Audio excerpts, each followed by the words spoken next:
is in this bill. What he said wasn't true. I rise today for a simple purpose, Madam President. I want to ask each and every one of my colleagues whether or not we're okay with infanticide. This language is blunt. I recognize that, and it's too blunt for many people in this body.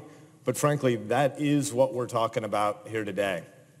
Infanticide is what the Abortion Survivors Born Alive Abortion Survivors Protection Act is actually about.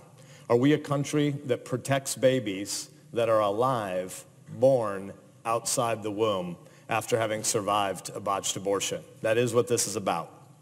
Are we a country that says it's okay to actively allow that baby to die, which is the current position of federal law?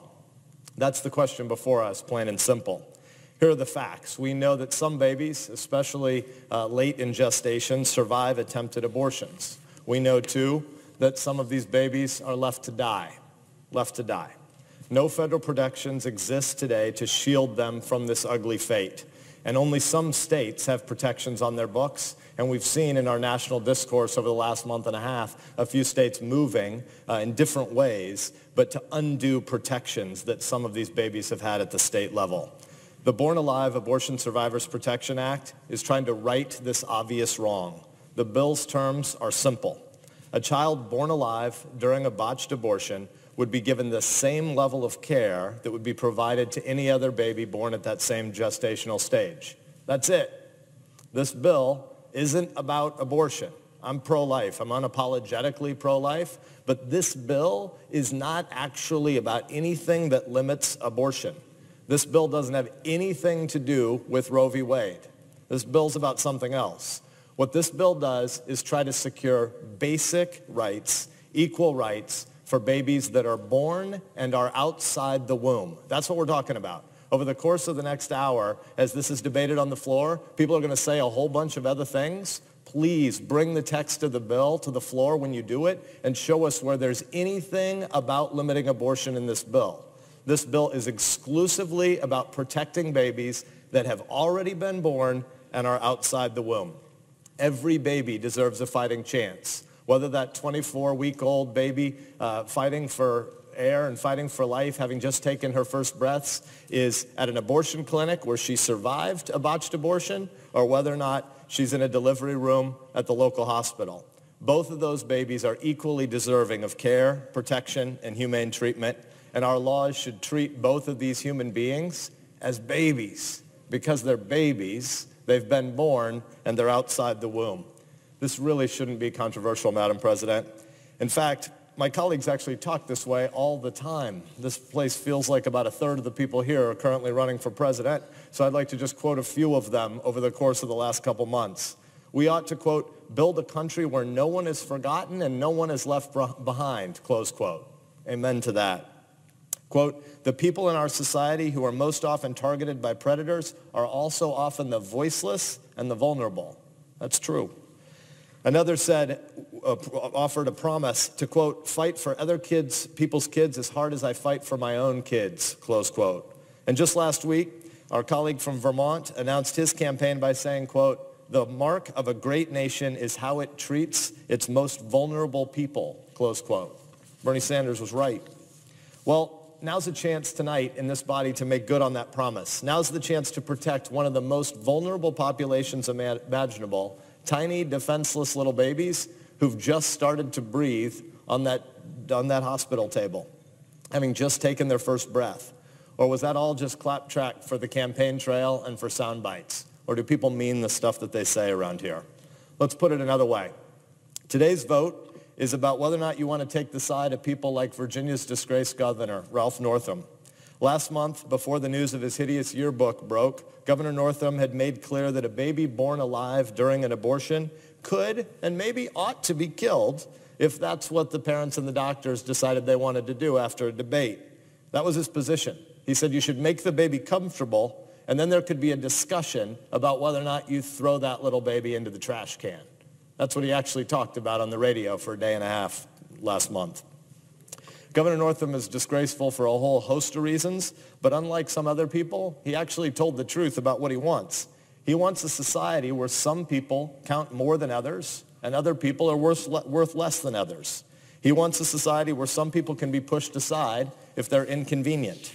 In reality, that is what we're voting on today. Some of my colleagues want to write into our law a kind of permanent exception. Every human being should be treated and protected from cruelty and protected from inhumane treatment unless they're a human being that came into the world through a botched abortion. Then you can decide later you want to kill them. Madam President, tonight, what we're going to vote on in the Born Alive Abortion Survivors Protection Act is a chance to see whether we're serious when people say around here that they want to protect the innocent. They want to speak up for the voiceless. They want to defend the defenseless. Tonight, we're going to have the opportunity to do exactly that. We can come to the aid of innocent, voiceless, defenseless little babies who've just taken their first breaths by protecting him and her from mistreatment and neglect. This should be, frankly, the easiest vote we ever cast in this body. But the prospect of what we're voting on here is actually threatening to one of the most powerful interest groups in America. The abortion industry has taken to attacking this bill wildly over the course of the last 2 weeks, even though, as we've made clear repeatedly, and as the text of this bill makes indisputably clear, this bill has nothing to do with abortion itself. Nothing in this bill changes the slightest letter of Roe v. Wade. Nothing touches abortion access in this bill. This bill is about living and breathing babies that are alive outside the womb. That's all the text of this bill does. But Planned Parenthood and NARAL and their allies feel threatened by a bill to protect alive, out-of-the-womb babies. In other words, unlike this legislation, Planned Parenthood and others refuse to draw any line between abortion and infanticide. That's what their lobbying the last week has shown. That should tell us something about what these groups are really about. What they're about is a society built on power. The power of some people to decide whether other people get to live or die. And this bill is a stumbling block to anyone who thinks that some lives are less valuable than others. This bill is a stumbling block to anyone who thinks that certain human beings should be disposable. This bill is a stumbling block to anyone who thinks that we should be able to quietly rid ourselves of little people who are inconvenient or supposedly unwanted. They're not unwanted. There are lots and lots and lots of people in every single state in this union lined up, waiting to adopt, including kids that have lots of hard life circumstances. In every state, there are waiting lists of people who will take so-called unwanted babies. America is a country built on a different principle. Ours is a country dedicated to the proposition that all men and women, all boys and girls, are created equal, even the littlest, even if they happen to come into the world in the most horrible of circumstances, even if they're crippled or inconvenient or apparently for a moment unwanted. Ours is a country that recognizes the fundamental, indistinguishable dignity of every human being, regardless of race or sex or creed or ability. As a country, we've struggled for 2 centuries, sometimes at enormous cost, to extend these basic human rights to more and more of our fellow citizens. Today's vote is simply an opportunity to continue that work. So let me say, Madam President, by way of closing, despite oppositions and setbacks, despite some strange rhetoric about this bill over the course of the last week, I'm hopeful in the long term. Deep down, each of us knows that every member of our human family ought to be protected and deserves to be cherished and loved. And the love we see every day in the eyes of moms and dads for their newborn babies is an inescapable reminder of that most fundamental truth. Love is stronger than power. Thank you, Madam President. Madam President. Senator from Pennsylvania.